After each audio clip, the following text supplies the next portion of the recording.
Bonjour à tous et bienvenue pour ce premier épisode de notre premier podcast qu'on est en train de lancer avec Adrien qui est ici avec moi. Alors l'idée de ce podcast c'est parce qu'on a des discussions avec Adrien depuis environ 7 ans, depuis qu'on se connaît, depuis qu'on est parti à l'école à Matane ensemble, sur plein de sujets et on a progressé pendant ce temps-là dans nos vies en général et on s'est dit tiens, un soir on s'est dit, c'est vraiment il y a 3-4 jours, on s'est dit on devrait partager nos discussions sur internet et faire un podcast. Donc nous voilà pour donc ce premier épisode de ce podcast qui va donc traiter du sujet C'était quoi le sujet déjà? C'est une bonne question. Je m'attendais que tu t'en rappelles. Ah ouais, non, j'avais noté sur Facebook le sujet. C'était quoi? On avait dit... Ouais... Ah oui, on avait dit l'urgence de prendre des actions aujourd'hui pour impacter notre futur. Adrien, première question, avant, parce que je pense qu'on va se présenter. Si je peux rapidement te présenter, dire qui tu es, d'où tu viens, qu'est-ce que tu fais sur ce podcast? Bien le bonjour tout le monde, moi c'est Adrien, donc originaire de Nouvelle-Calédonie, petite île dans le Pacifique. Brice et moi on s'est rencontrés, donc, comme il disait, il y a 7 ans. On s'est rencontrés tous les deux à l'école en arrivant au Québec. Et aujourd'hui, je travaille dans l'industrie de la 3D, donc je fais des films. Et c'est ça, c'est pas mal tout. Et moi, donc, je viens de l'île de la Réunion, si vous ne me connaissez pas. Île de la Réunion, donc on a tous les deux des îles, mais pas le même océan du tout. Et on s'est rencontrés donc à Matane, qui était une école dans le nord du Québec, à genre 9 heures de Montréal. Et on a fait les études en 3D ensemble. Et aujourd'hui, moi, j'ai une agence de marketing. Et donc, vous allez voir, les discussions sont assez intéressantes. Je sais pas à quel point ça va partir en steak, mais vous allez voir, ça va être marrant. Donc, en soi, Adrien, toi, quand est-ce que tu t'es dit « Ah, il faut prendre des actions maintenant pour préparer le futur ». Est-ce que tu avais une étape dans ta vie où tu te disais ouais, go with the flow, Inch'Allah, et ça marchera? Oui, non, j'avais, je pense, une vision un peu toute faite de ma vie, même si j'ai toujours avancé un peu dans le flou, en mode un peu à la YOLO, on verra bien ce qui se passera. Mais je pense que depuis 2020, dans ces alentours, puis avec aussi... pardon? C'est ça, début Covid et un peu même avant le Covid, avant un accident, après justement un accident que j'ai eu, juste avant la Covid, et la Covid qui arrivait juste après. Ça, j'ai remis un peu en question quelles allaient être mes orientations de vie, si j'allais continuer dans le domaine dans lequel je travaille actuellement, ou si je devais me réorienter dans quelque chose potentiellement pour m'épanouir le plus possible. Donc il y a eu pas mal de questions.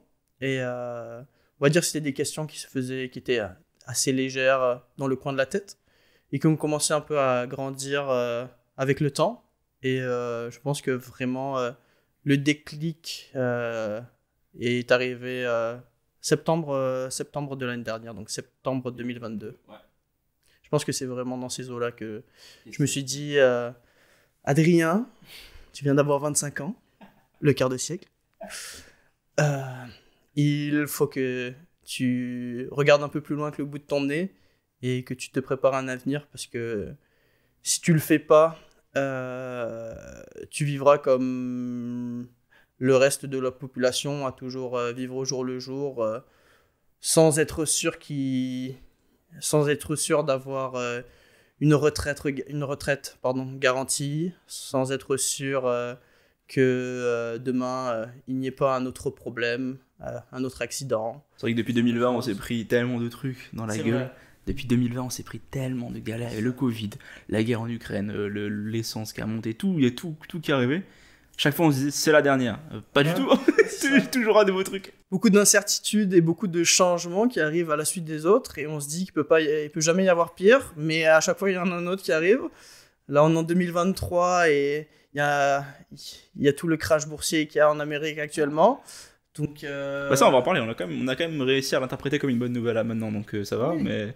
Donc c'est ça, non, je pense que c'est important de se tenir prêt, se donner les outils et réaliser. Le plus important, c'est de réaliser qu'il faut comme passer à l'action et s'intéresser à que faire pour changer tout ça. Perso, moi je l'ai réalisé, je pense, je pense assez tôt. Hein. Moi je l'avais réalisé depuis l'école. Ouais, je suis arrivé en 2016 à l'école en 3D à Matane. Je me disais, bon, qu'est-ce que je peux faire pour faire de l'argent sur internet? Il faut que je sorte de la merde et tout. C'est ça le but, mais j'avais quand même envie de travailler dans l'industrie pour voir un petit peu ça ressemblait à quoi, les effets spéciaux.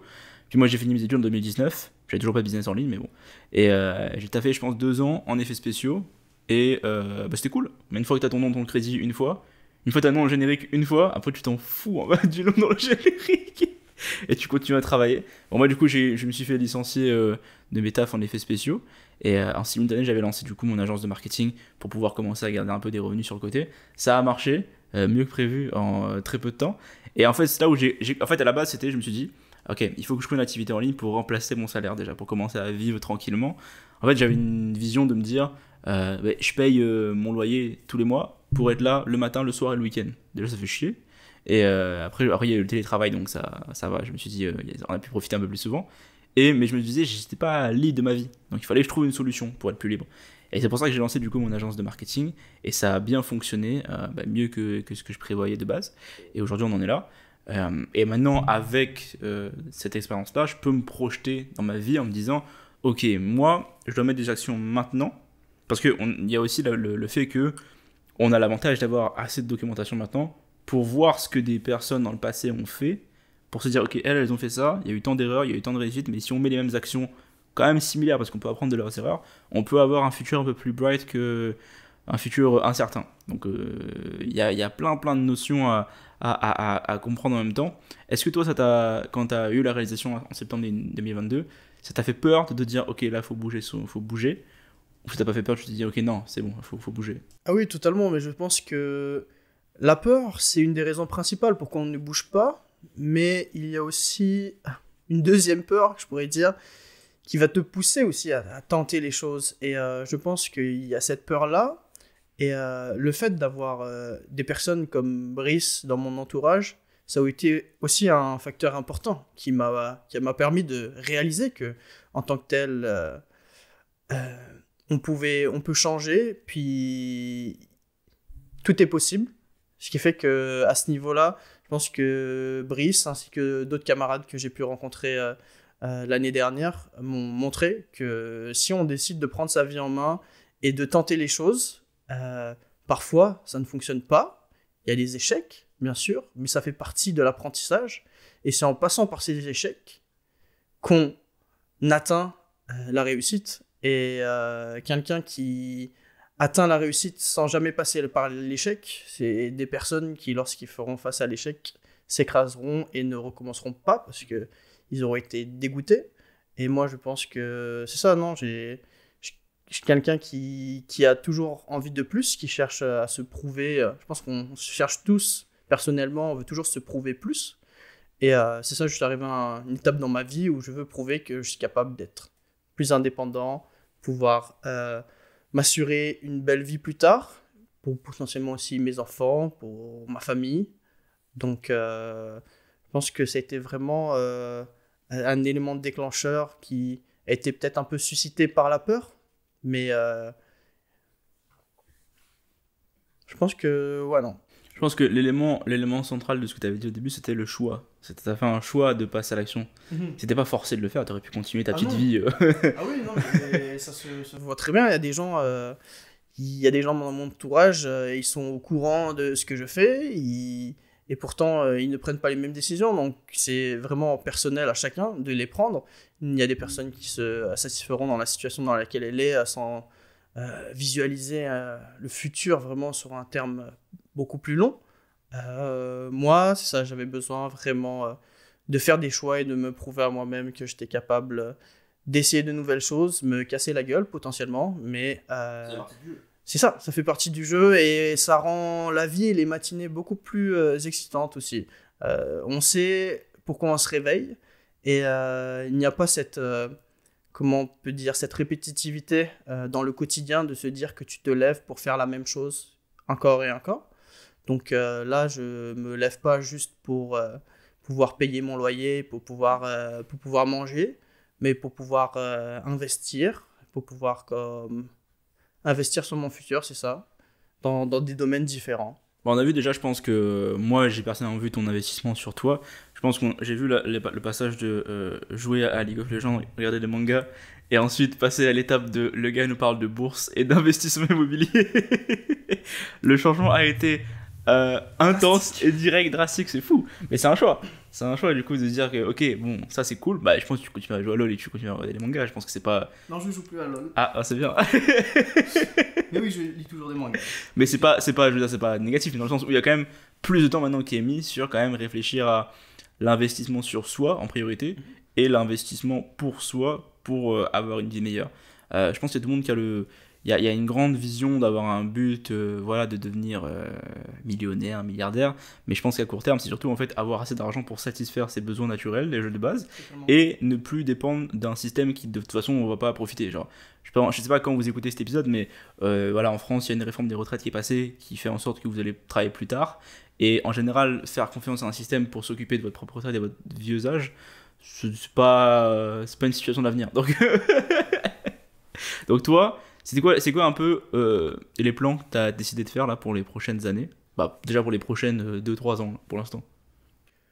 Oui, alors ben, c'est ça, après le déclic, justement, ben, j'ai commencé à m'intéresser aux différentes formes d'investissement, que ça soit, comme il disait tout à l'heure, tout, tout simplement l'investissement boursier, donc des stocks, des investissements dans les stocks, plus, comme on parle de long terme, pour mon avenir, pour ma retraite, on ne parle pas de spéculation, d'investissement, d'achat-revente rapide, non, c'est plus acheter des stocks stables, qui rapportent un petit peu, et les garder, et avec le temps, ben, construire cette richesse, et avoir cette richesse qui, au lieu de rester dans un compte en banque, puis dormir, à ne rien faire, prendre l'inflation et perdre en valeur, ben, au moins, je les mets quelque part. J'ai pas la garantie obligatoire que ces stocks ne perdront pas en valeur, mais au moins je me dis qu'en essayant, cette prise de risque m'offre une possibilité d'avoir un retour positif. Alors que les laisser dans un compte en banque,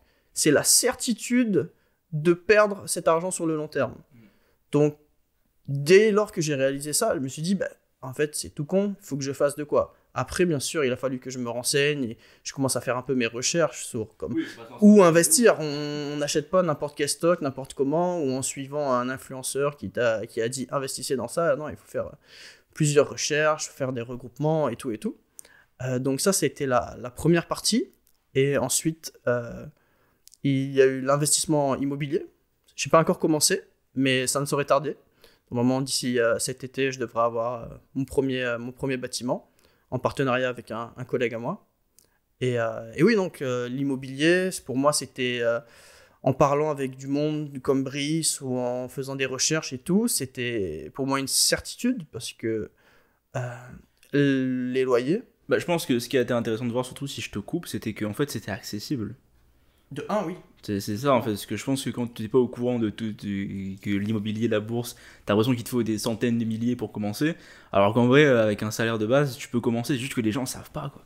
Totalement, c'est ça. L'immobilier, déjà, c'est accessible. C'est le plus accessible. C'est quelque chose aussi qui est là, qui est présent depuis des centaines d'années. Des milliers, gros. Milliers d'années, excusez-moi. qui ne change presque jamais.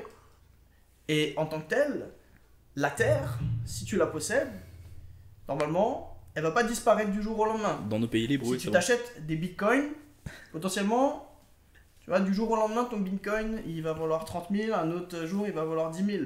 Alors que là, ton terrain, c'est du matériel, c'est de l'existant, il est là, tu peux le toucher. C'est ça. Donc ça, c'était super important. Moi qui suis aussi quelqu'un qui a grandi attaché à la terre, pour moi, c'était aussi important d'avoir un héritage, d'avoir une terre sur laquelle je pourrais construire des choses.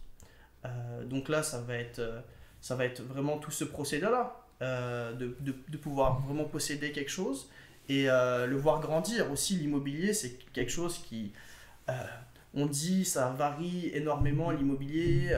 On a tendance à vouloir timer le market, comme on dit, mais sauf que, en tant que tel, les prix des immeubles, les prix des maisons, si on regarde une courbe des prix sur les 50 dernières années, les prix n'ont fait qu'augmenter. Je veux dire, quand on voit nos parents, quand ils avaient la vingtaine, ils ont décidé d'avoir un enfant, et ils se sont dit, bébé, achetons une maison. Aujourd'hui, c'est plus aussi simple à cet âge-là, tu vois. On peut pas se dire, sur un coup de tête, on va acheter une maison. Non.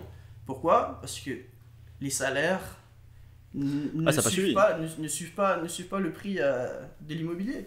Donc pour moi, c'est important d'investir maintenant parce que de plus en plus, l'immobilier va être inaccessible. Et je pense que on est dans les dernières générations qui vont pouvoir vraiment acheter un bien immobilier et le posséder. Parce que dans les prochaines années qui s'en viennent, je pense que on sera quasiment, toute la planète sera en logement locatif. On sera tous en location, on n'aura aucun bien. Et on vivra aux dépens d'un propriétaire qui, lui, se fera énormément d'argent. Donc, non, pour moi, ça, c'était je sais pas, comme un éclair de lucidité. Je me suis dit, même si j'achète un immeuble puis il n'est pas rentable, au moins je possède la terre. Je pourrais toujours en faire quelque chose si jamais. Après, l'objectif, c'est quand même que ça soit rentable dans l'histoire. Oui, bien sûr, que ça soit rentable. Il y a des façons, et là, il faut s'entourer aussi de personnes, mais pour moi, c'était aussi un point important. Posséder des terres, c'était vraiment important. Et ouais, parce que moi, en fait, pour parler de ma partie à moi, effectivement, c'était de voir en fait que, entre le moment où j'ai lancé mon activité, c'est-à-dire quand j'ai ouvert ma boîte, elle a été ouverte en juin 2022. Non, j'ai n'importe quoi. Juin 2021. Et en gros, j'ai acheté mon immeuble en décembre 2021. Ça a pris 6 mois pour que j'amasse assez d'argent avec ma compagnie pour me dire, ok, c'est bon, je peux acheter un immeuble. Et en fait, me rendre compte que si tu vas avec des gens qui savent faire, tu vas étape par étape, c'est pas la mer à boire. Bon, il y a des documents à signer, il y a des avocats, des notaires, c'est juste. Et en fait, c'est excitant parce que t'es plus dans ta routine en mode ton train-train, métro, boulot, dodo. Tu sens que t'as des responsabilités qui naissent, tu vois. Totalement. Et tu te dis, bon, là, ça va pas être rentable le premier mois, mais bon, c'est pas grave. Et tu te dis, bon, là, ok, il y a des gens qui comptent sur moi, des locataires, et tu sens que t'as des responsabilités qui arrivent. Et surtout, toi, t'as quel âge ? 25. Moi, je vais avoir 25 cette année. On est encore jeune, tu vois, techniquement, on est encore super jeune. Et là, on est en train de regarder à investir comme des oufs dans des logements. Je connais des personnes qui sont beaucoup plus âgées, beaucoup plus âgées, qui n'ont pas de bien, tu vois. Je me dis, c'est pas une critique, mais je me dis, il y a eu un moment donné où la réflexion n'est pas venue de se dire, je vais acheter au moins un bien. Et le monde, souvent, ils vont juste réfléchir à acheter le bien dans lequel ils vont habiter, mais pas forcément à investir avec, ce qui va être dépendamment des points de vue, une erreur comme pas une erreur. Mais effectivement, en fait, c'est me dire que j'ai pu, moi, de mon niveau, avoir un business, investir dans un bien immobilier. Là, ça fait 1 an et demi, 2 ans que je l'ai presque. Parce que bon, il est toujours debout, il n'a pas pris feu, ça va. Il y a des problèmes qui sont arrivés, mais ça marche encore. Là, on monte les loyers. Enfin, c'est cool de dire qu'il y a quand même une aventure qui se lance et que ça fonctionne, tu vois. Et que c'est accessible, même pour des personnes des jeunes comme nous. L'avantage, c'est que du coup, les gens savent pas que c'est accessible. Donc ça, c'est quand même un avantage. Totalement, et il parle que lui, il a réussi à avoir son premier immeuble grâce à sa compagnie, mais même en étant salarié, c'est accessible. C'est voire plus simple, oui. Donc, non, c'est ça, moi je suis salarié et je vais aussi pouvoir le faire. Et, même plus gros que moi. Hein. Ouais. Il va pouvoir acheter plus de logements que moi, mais j'arrive. En fait, c'est pas une course, mais c'est quand même c'est bien d'avoir un petit peu pas de compétition, mais de se dire que c'est sain dans le sens où on se pousse à atteindre les objectifs. Parce que si en vrai, et ça je pense que c'est intéressant parce que l'électrochoc qui a fait qu'on a avancé aussi vite aussi, ça a été à un moment donné, on avait fait un brotherhood, on avait réuni en fait une team de 5-6 gars, des fois ça tient encore, qui du coup se réunissaient pour parler de business, vie, etc. Et pas juste de trucs random, pas de sujets aléatoires, vraiment spécifiquement on parle de tel sujet. Et ça a aidé, je pense, ça a aidé pas mal de monde à avancer. C'était en partie le déclic, il est venu de là. C'est ça en fait, c'est vraiment s'entourer des bonnes personnes. Et en fait, je pense qu'il y a beaucoup de gens qui laissent passer leur vie à parler à des trucs random avec des gens random. Et il n'y a aucun intérêt des fois, tu vois, vraiment des gossips, genre des commérages, on va dire, qui ont ni queue ni tête, mais alors que tu pourrais vraiment parler de trucs beaucoup plus intéressants. Et ça, je pense que ça revient aussi sur les actions à mettre aujourd'hui pour impacter le futur, c'est que il faut s'entourer des bonnes personnes. C'est pas grave de pas avoir beaucoup d'amis, par contre, c'est bien d'avoir des bonnes personnes ressources, tu vois. C'est sûr qu'il faut valoriser la qualité par rapport à la quantité. C'est bien d'en avoir beaucoup, mais le plus important, c'est avoir des gens sur qui vraiment compter et des gens qui t'apportent quelque chose. C'est pas hypocrite de dire qu'il faut que la personne m'apporte quelque chose. C'est pas monétairement parlant ou c'est pas vraiment matériel. C'est de la connaissance, c'est de la motivation. Il va me pousser à me bouger le cul, à tenter les choses. Je vais le voir avancer et je vais me dire mais si lui peut le faire, ben moi aussi je peux le faire. Donc c'est pas un truc d'intelligence. C'est pas un truc d'intelligence. C'est vraiment un truc d'action. C'est psychique, c'est pour aussi travailler sur cette peur interne qu'on a un peu tous, de pas vouloir entreprendre les choses au risque d'échouer. Ça vient du système scolaire en soi. Ça vient du système scolaire qui nous a tapé sur les doigts pour la peur de l'échec. Sûrement une de mes pires hantises. Moi, en parlant de moi, l'école, ça n'a jamais été la plus belle chose que j'ai pu faire. J'ai jamais été très très bon à l'école. Ça a toujours été très difficile. Ce qui fait que c'est ça, je veux dire, l'école, elle apporte de bonnes choses, je pense, sur certains points, mais aussi elle a tendance à nous formater, à avoir une vision assez linéaire de la vie, et cette vision-là a tendance à nous empêcher de sortir des sentiers battus. Et c'est la raison pour laquelle il y a autant de personnes qui, si on peut dire, sont illettrés au niveau de l'entrepreneuriat et de tenter les choses. Dès qu'on sort du truc, on tape sur les doigts, quoi. Tu commences à devenir un mec random, tu vois, c'est bizarre, tu vois, genre, pourquoi tu sors du moule. On rit de toi parce que c'est ça, t'as trop d'idées en tête. Moi, je me rappelle bien quand on était au cégep, puis Brice ici même, des idées plein la tête, me racontait tout ce qu'il voulait entreprendre, et même moi, j'étais un peu surpris, mais j'étais comme en mode, waouh, ce gars-là... il est vraiment déterminé. Et à côté, j'entendais d'autres personnes dans son dos dire « Ah ouais, il se la raconte, il est trop sûr de lui, vas-y, c'est du flan tout ce qu'il raconte, c'est pour se la péter. » Mais finalement, en tant que tel, comme quoi, alors, c'était pas le cas. Et ces personnes aujourd'hui, je pense qu'ils doivent un peu tourner leur langue 7 fois dans leur bouche, à se dire « Ah ouais, ben, le gars il l'a fait, ok, ben ouais. » Alors, je pense qu'il faut pas rabaisser ou avoir des a priori sur quelqu'un parce que il est trop motivé ou il est trop entreprenant. Au contraire, je pense que ces personnes-là sont rares et il faut les prendre comme exemple, parce que aujourd'hui on a tendance, c'est ça, à se satisfaire de peu, et c'est les raisons pour lesquelles il y a autant de gens qui sont insatisfaits dans leur vie, parce qu'ils suivent un même circuit que tout le monde prend, et ils se demandent pourquoi leur vie n'est pas différente des autres et leur vie n'est pas spéciale. C'est la raison même, je pense. Et donc là-dessus, maintenant, par rapport au futur, toi concrètement, comment tu vois ton futur idéal? Parce que là, on met les actions aujourd'hui, on investit, on travaille. Là, alors juste pour la partie action aujourd'hui, là, tu travailles. Ouais. Mais à côté de ça, tu lances quand même autre chose? Ouais, non, totalement. Donc c'est ça, moi... je fais un travail que j'adore, on travaille très bien. Donc oui, c'est ça. Je travaille sur des films, sur des séries, et c'est un très bon travail, j'adore. Je pense que je me verrais pas avoir travaillé nulle part, dans n'importe quel domaine, surtout étudier. Si j'avais dû étudier dans d'autres domaines, je pense que j'aurais pas réussi à finir. Et à côté de ça, pour essayer de sécuriser l'avenir, comme on disait, il y a les investissements, mais il y a aussi une passion que j'ai qui est la cuisine. Et donc, n'exagérons rien. Et donc, en parlant justement une de ces soirées... comme ça, mais sans les micros. Sans les micros. Avant que tout ça n'existe, on parlait tous les deux, et il me disait, mais pourquoi tu fais pas... des vidéos de bouffe, parce que tu cuisines bien, donc en tant que tel, il y aurait sûrement des gens qui seraient épatés. Et j'ai fait, ouais, je sais pas, et tout, c'est compliqué. Et justement, en changeant ce mindset, de se dire, il y a tellement de personnes sur Internet qui font déjà la même chose, ça peut pas fonctionner, genre je serais une goutte d'eau dans un océan et tout.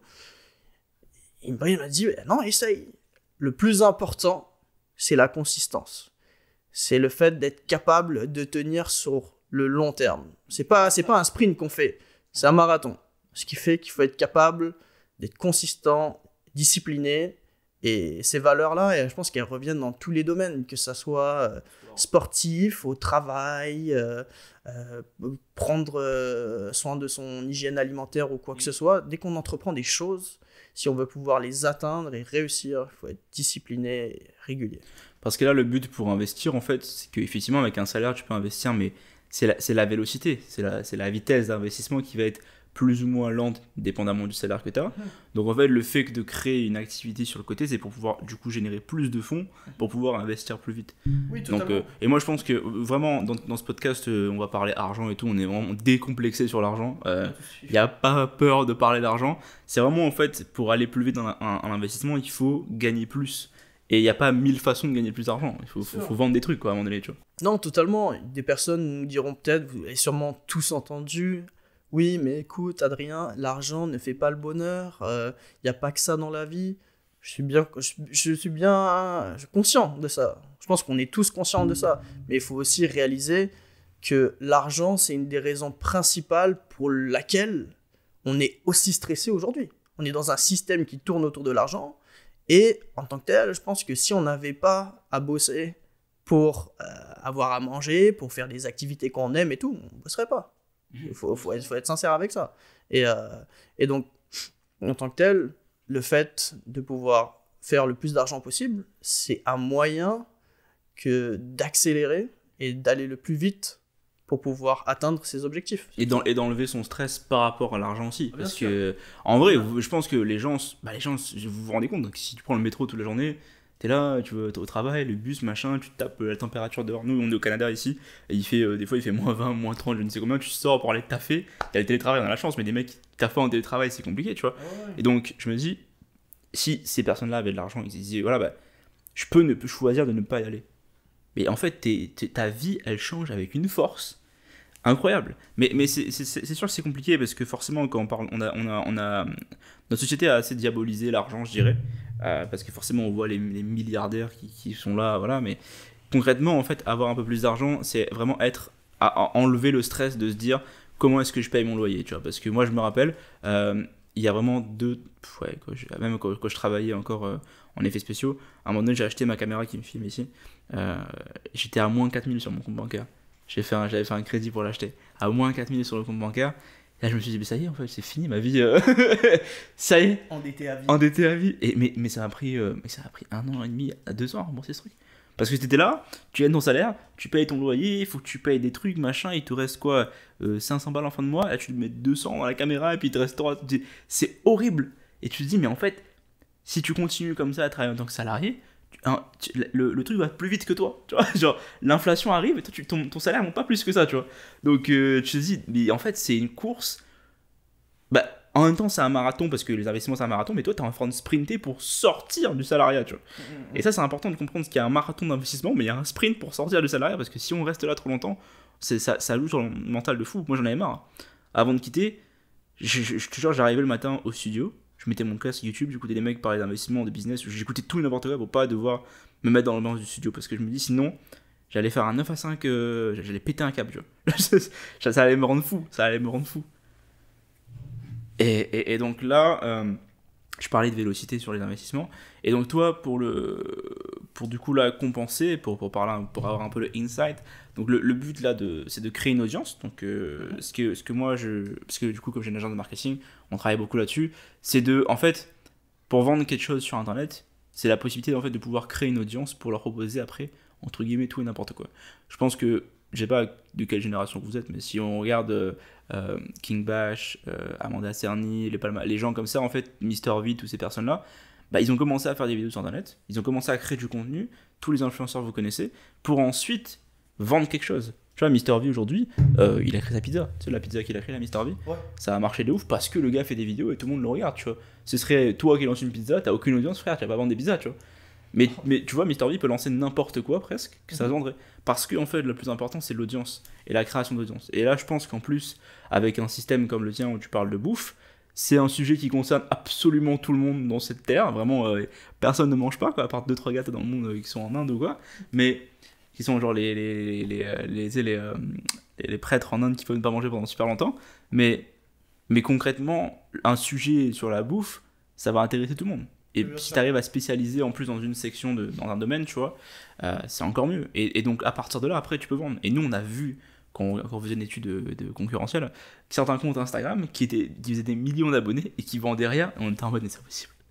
On va pas citer de nom, mais il y a quelqu'un qui fait des vidéos de cuisine trop stylées et il n'y a même pas un PDF à 7 € à acheter, quoi. C'est horrible, ça me stresse.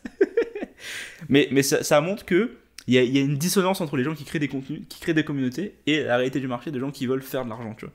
Et c'est en fait avoir le meilleur de deux mondes, créer du contenu qui est intéressant pour les gens, créer quelque chose qui a de la valeur. On n'est pas en train de faire de la télé-réalité sur. Voilà, Ah oui, c'est pas c'est du flan. Hein. c'est créer des contenus qui a de la valeur. Toi, tu fais des recettes, t'expliques des choses, c'est de faire un bon setup, tu vois. Moi, de mon côté, c'est de donner la valeur aux gens sur Internet pour pouvoir les aider à sortir de ce merdier.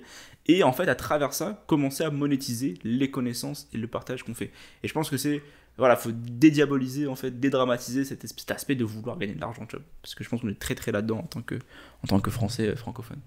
Ah, totalement. Et donc là, on augmente les revenus. Mais c'est pour aller vers quoi? C'est quoi, c'est quoi ton aspect futur? Parce qu'on a plein de trucs. Hein. Vraiment, on a l'aspect de. Je me rappelle quand on était au cégep, Adrien me disait ouah, pas d'enfant. Ah ouais, non, Et j'ai pas d'enfant. Je vais vivre sur mon île. Je vais si on peut dire. élever des requins. Je sais ce qu'il voulait faire. Non, mais déjà, élever des requins, c'est cool. Donc, vous arrêtez ça tout de suite. Mais au niveau de pas d'enfants, ça c'était vrai. Je sais pas, on va dire que peut-être que j'avais une mentalité un peu plus déconstruite à l'époque. Et on était jeunes. On veut profiter de la vie quand on est jeune, même encore aujourd'hui. Hein. Avoir des enfants, c'est pas mon objectif, mais je pense que c'est normal, c'est humain avec le temps de réaliser que en tant que tel, il y a plus dans le futur, il y aura plus que juste notre propre personne. L'importance de trouver quelqu'un, de construire des choses, un patrimoine, et ce patrimoine, ben, tu te dis c'est cool, j'ai construit quelque chose, mais si t'as personne à qui le léguer, ça perd aussi un peu de sa valeur. Donc après, je ne juge pas les gens qui ne veulent pas avoir d'enfants ou autre chose, hein. Il y a des œuvres caritatives, hein. Je pourrais tout donner à quelqu'un d'autre, mais je réalise de plus en plus, et ça, c'est sûrement ce besoin naturel de transmettre, totalement. La transmission, que ce soit monétaire ou même vraiment même la transmission de connaissances, tu vois. Moi, quand j'aurai. Moi, je veux des enfants. J'ai dit 2 minimum, 4 maximum, parce que sinon après ça commence à faire beaucoup de monde. Hein. Mais 2 minimum. En vrai, transmettre, je me dis, si j'avais ma vie, tout ce que j'ai appris, toute la merde qu'on est passé à travers, tu vois. Si je peux expliquer ça à quelqu'un pour le faire starter dans les meilleures conditions, en fait, c'est juste à chaque génération, dans la bloodline, tu vois, on essaie de l'améliorer. Et moi, personnellement, j'ai pas d'une famille qui a beaucoup, tu vois. Mes parents sont pas propriétaires, ils ont toujours vécu en location. Ma mère a commencé à travailler assez tard. Mon père a toujours survenu à la maison, donc c'était pas non plus une famille. On n'a jamais été pauvres, on n'a jamais non plus été riches, tu vois. Et je sens que. Pas non plus pour dire ça, mais je sens que c'est à partir de moi que le bloodline il start à level up. Donc en fait, je me dis, si je veux garder la continuité, il faut que j'explique aux petits là comment faire perdurer ce qu'on a fait pour pas que le truc s'arrête en cours de route, tu vois. Ouais. Et c'est cool parce que tu dis ouais, tu peux avoir un impact, tu peux influencer, mais je me dis c'est marrant de devoir dire ça en 2023 que tu veux influencer ton propre enfant, tu vois. Oui, non, c'est un peu mal vu. J'avais déjà parlé de ça à du monde. Et justement, il dit oui, mais non, genre ton enfant est libre, il faut pas que tu penses de cette manière à vouloir l'influencer dans ses choix de vie, mais je pense que c'est naturel en tant que parent de vouloir transmettre une certaine vision ta vision de certaines choses à ton enfant. Puis en tant que tel, je pense pas que ce soit toxique. À un certain niveau, je veux dire, c'est normal. Genre, si... Franchement, je vois des choses plus toxiques pour les enfants. Ah oui, il y a des choses bien plus toxiques que ça, donc je pense qu'à ce niveau-là, faut pas trop y compter, mais pour dans ce que parlait Brice tout à l'heure à propos de là où il vient, moi, en comparaison, je pense que je venais peut-être d'un milieu un peu plus aisé. Genre, mes parents, ils sont pas riches, mais on va dire que c'est ça, il y a toujours eu de la nourriture sur la table, il n'y a jamais eu de soucis, toujours eu des cadeaux de Noël, je veux dire... Comme ma mère me disait souvent quand j'avais tendance à bouder ou à me plaindre, elle me disait « T'es un enfant gâté, Adrien. » Et souvent, quand t'es petit, t'écoutes ça et tu dis « Ouais, non, c'est ça, mais moi, mes copains à côté, ils ont ci, ils ont ça, et moi, je l'ai pas. » Et bon, c'est ça, en grandissant, tu réalises à quel point tu as eu une bonne enfance, puis tes parents, ils t'ont toujours offert ce que tu voulais. Et là, tu réalises, ben, en tant que tel, ouais, non, ben, elle avait pas tort. Et là, tu revas la voir, et en tant qu'adulte, tu te dis, merci maman, tu m'as beaucoup apporté. Et donc, c'est, dans ces valeurs-là, je veux pouvoir comme euh, réapprendre à mes enfants toutes ces bonnes valeurs que mes parents m'ont appris, mais après aussi sur certains points, comme au niveau investissement et tout, c'est des choses que mes parents m'ont jamais parlé. L'argent, ça a toujours été tabou. C'est sûrement le côté un peu culture à la française, ou je sais pas, mais ils en parlaient très peu. J'en ai parlé il y a pas longtemps avec ma mère, et elle m'a dit oh, moi, quand c'est à propos de l'argent, je fais l'autruche. Donc, je veux pas en entendre parler. Je laisse papa s'en occuper.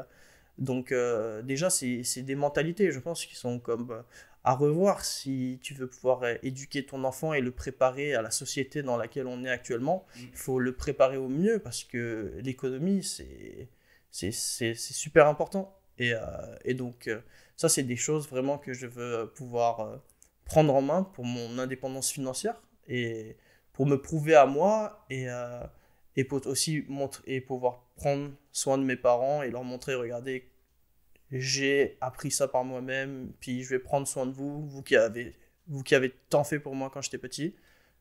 C'est vrai, c'est vrai que je mets un point là-dessus pour te couper. C'est vrai qu'on parle beaucoup de futur de nos enfants, mais c'est vrai que moi aussi, à travers mon futur, c'est pouvoir justement rembourser le crédit de mes parents, les aider en fait dans le futur. Ça aussi fait partie du futur, parce que nous on met les actions maintenant, mais moi si je peux mettre la daronne à l'abri Bah, dans totalement. 20-30 ans, mon gars, je la repose dans une maison, je dis bon, là tu payes plus de loyer, tu payes plus rien, tu veux les courses, tiens une carte bancaire pour faire tes courses avec. Ça, j'ai toujours dit que franchement, ça c'est mon plus gros flex. Ah ben. Si tu peux arriver, tu dis, moi je mets, voilà, ma mère elle fait les courses qu'elle veut, elle voyage où elle veut, nanana, elle fait ce qu'elle veut de sa vie, elle a plus besoin de travailler, même mais mon père aussi, ma mère, voilà, c'est la maman, tu vois. Ça, c'est le plus gros, le truc sur lequel je pourrais le plus me vanter de ma life sans avoir honte, tu vois. Mettre la maman et le papa à l'abri. Ça, c'est incroyable.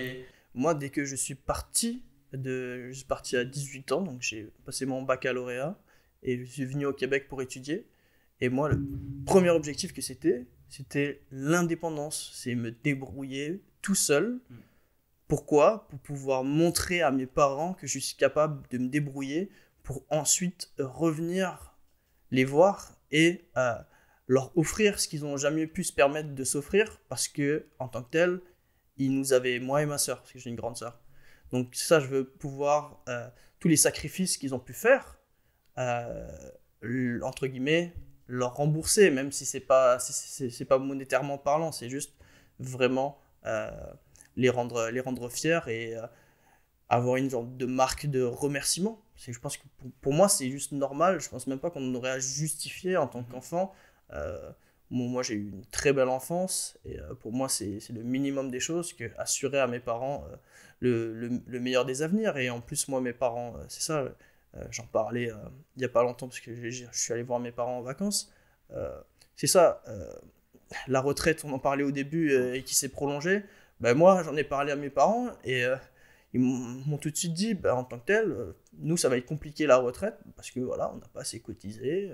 En tant que tel, on a fait des choix dans notre vie où on a décidé de partir travailler à l'étranger, on a décidé d'avoir des enfants pendant à un certain moment, et ce qui fait que dans le système dans lequel on vit, ben, si c'est seulement un seul homme qui cotise, une seule personne qui cotise, ben, euh, c'est pas suffisant pour pouvoir garantir une retraite de deux personnes.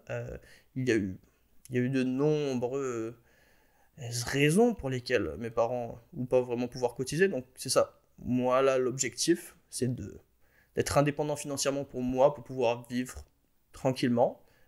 Et les objectifs qui vont suivre, ça va être faire l'argent en plus. Celui-ci, il va être pour voilà, permettre une retraite tranquille à mes parents, assurer que ma soeur aille bien, si jamais il y a besoin de vacances, ben, c'est moi qui paye les billets d'avion, ce genre de choses, c'est ça. Vraiment la famille, les amis, puis construire mon avenir, bien sûr, pour moi et pour ma future famille, si j'en ai une un jour. Surtout ne rien. Mais vraiment, l'aspect, c'est ça, hein, c'est vraiment de pouvoir se porter garant parce que je me dis, bon, pas qu'ils ont pas réussi, mais je me dis, bon, mais ils ont essayé. Ils ont fait ce qu'ils ont pu. Parce qu'en vrai, avec les connaissances de l'époque, nous, je sais pas pour tout le monde qui écoute ce truc-là, nous on a Internet. Hein. Ils avaient pas Internet. Hein. Quand, ils ont quand ils ont commencé, ils ont fait tout ce qu'ils ont fait sans. Je sais pas comment ils ont fait. Franchement, moi, ils m'auraient largué à ce moment-là. Je sais pas comment j'aurais fait. Bon, après, je suis né maintenant, donc voilà, mais je me dis, je sais pas comment j'aurais fait à l'époque pour faire ça. Genre, je sais pas comment ils ont fait pour faire leur life, mais c'est impressionnant ce qu'ils ont fait avec le peu de ressources qu'ils avaient. Donc, déjà, c'est gros chapeau pour ce qu'ils ont fait. Mais maintenant, avec les connaissances qu'on a, nous, l'accès à l'information qu'on a, moi, je serais indigne de moi-même de me dire, j'avais accès à tout ça et j'ai rien foutu, quoi. Ça, je peux pas me permettre de me dire que j'avais accès à autant de connaissances, autant de notions. J'ai pu apprendre à faire des factures, la comptabilité ou quoi, tout ça qu'on a pu apprendre et que si je fais rien, je me dis, mais non, mais j'ai raté ma vie là, parce que j'avais accès à tout. Genre, littéralement, aujourd'hui, avec Internet, t'es à l'étape. Et là, on est encore au début d'Internet, tu vois. On est encore au début, on a accès à tellement de choses. Là, récemment, il y a ChatGPT qui est sorti, c'est encore un autre délire ce truc-là. On a accès à tellement de trucs que je me dis, mais attends, mais vraiment, c'est volontaire de pas vouloir réussir. C'est un choix de se dire non, je n'ai pas envie de réussir et c'est vraiment un choix de se dire je fais rien et j'ai envie de rater ma life. Ah, totalement. À l'époque, tu faisais l'emploi, tu suivais le parcours du padré. Si ton père était médecin, tu devenais médecin. Si tu voulais apprendre, c'était compliqué. Oui, mais transmission directe, quoi. Vraiment transmission directe. Ah oui, une transmission directe. T'es fermier. Tu vis dans le même village. Je veux dire, aujourd'hui, c'est ça, on a de plus en plus une accessibilité à pouvoir voyager, à pouvoir découvrir de différentes cultures, à ouvrir son esprit. Parce que je pense que ça, c'est un des avantages principaux de la société aujourd'hui, c'est pouvoir voyager. Moi, je suis super... je remercie mes parents d'avoir eu cet intérêt de voyager et de pouvoir voyager aussi. Et d'avoir immigré dans un pays qui n'est pas mon pays de naissance. Et ça a vraiment... Je pense que ça m'a vraiment aidé à ouvrir les yeux sur comme, les différentes cultures et comment le monde en tant que tel fonctionne en dehors de l'Europe, en dehors de la France. Et ça me rend beaucoup plus... j'ai pas le terme en français, mais grateful, humble à propos de ça. Et je me dis que avec toute cette information qu'on a, avec Internet, avec les voyages, ça peut que faire de nous des personnes plus riches et plus intelligentes. Mais, comme on peut le voir, c'est pas tout le temps le cas. Ouais, ce qui fait que c'est aussi ça dépend de la façon dont on veut utiliser les outils. Alors c'est ça, on a accès à tellement d'outils aujourd'hui avec Internet, c'est sûr, hein, toutes les informations que tu veux. Après, c'est est-ce que tu préfères aller sur Internet pour apprendre des choses, ou tu préfères aller sur Internet pour regarder des vidéos TikTok sans queue ni tête à longueur de journée. C'est ça. Et donc ouais, en gros, nous concrètement, enfin moi je parle pour moi, mais je pense que je parle pour toi aussi, c'est qu'on met les actions en place aujourd'hui de type on a travaillé et on continue à travailler.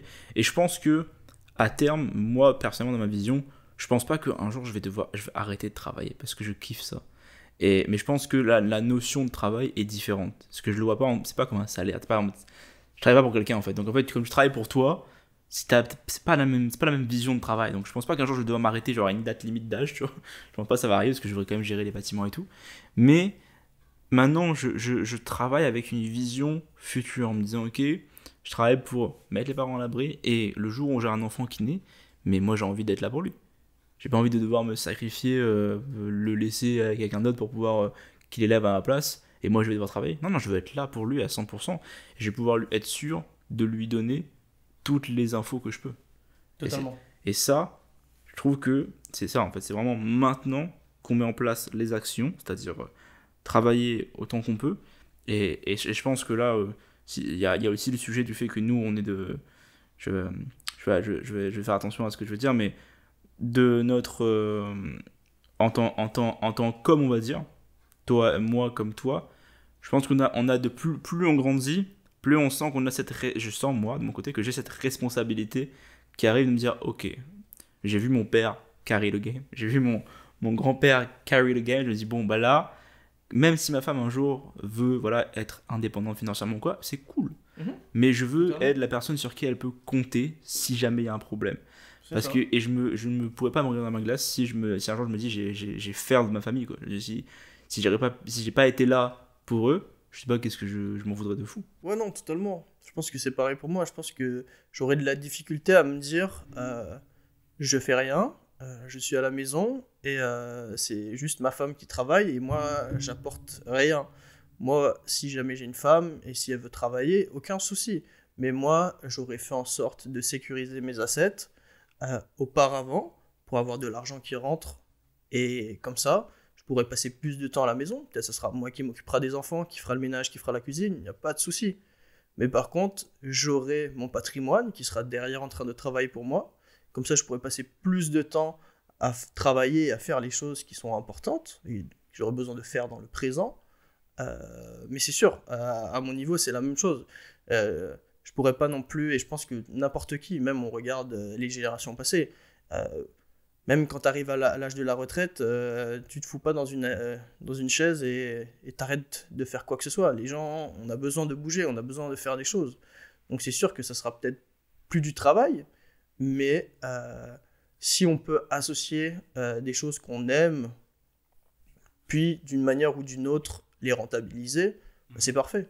Donc c'est ça, si nos assets travaillent pour nous, on va faire de l'argent, et là on va juste aller à la recherche de différentes choses, d'autres choses, de nouveaux domaines qui vont potentiellement nous apprendre, et à la fois qu'on va potentiellement après avoir une vision monétaire, se dire ah ben ça je pourrais aussi le monétiser, je pourrais essayer de faire ça. Et là on parle beaucoup d'argent, mais il y a aussi l'aspect santé, hein, il y a aussi l'aspect sport, parce que les actions qu'on met aujourd'hui, niveau sport, c'est super important, ce qu'on mange, et comment on dort et comment surtout on va à la salle. Moi je dis tout le monde je leur dis j'aime pas aller à la salle, je déteste ça, pourtant c'est nécessaire, c'est pas comme si c'était un choix, c'est pas vraiment comme si je dis ah j'ai envie d'aller à la salle cette semaine, j'y vais. Non, on y va parce que c'est la discipline, parce que t'as pas envie, tu mets les actions aujourd'hui là dans les 25 ans, et j'aurais dû le mettre plus tôt d'ailleurs, à 25 ans pour être sûr qu'à 60 ans tu sois encore actif en train de bouger, tu vois, et pas en train d'être tout cassé, tu vois. C'est pour ça qu'il faut ça fait partie aussi des actions, ça fait partie, c'est même plus important que l'investissement selon moi, c'est de faire son sport, de boire de l'eau et bien dormir. Le trio là, c'est le triumvirat de la vie. De toute manière, si on veut avancer financièrement, il faut investir sur soi. Et investir sur soi, la première chose la plus importante, c'est l'hygiène de vie. Si on n'a pas une bonne hygiène de vie, on ne peut pas garder le rythme, on ne peut pas garder une bonne allure. On va tendance à s'essouffler, au sens figuré bien sûr, et abandonner les choses. C'est pour ça qu'il faut être, encore une fois, discipliné et avoir une bonne maîtrise de ses occupations sportives, de ses occupations alimentaires.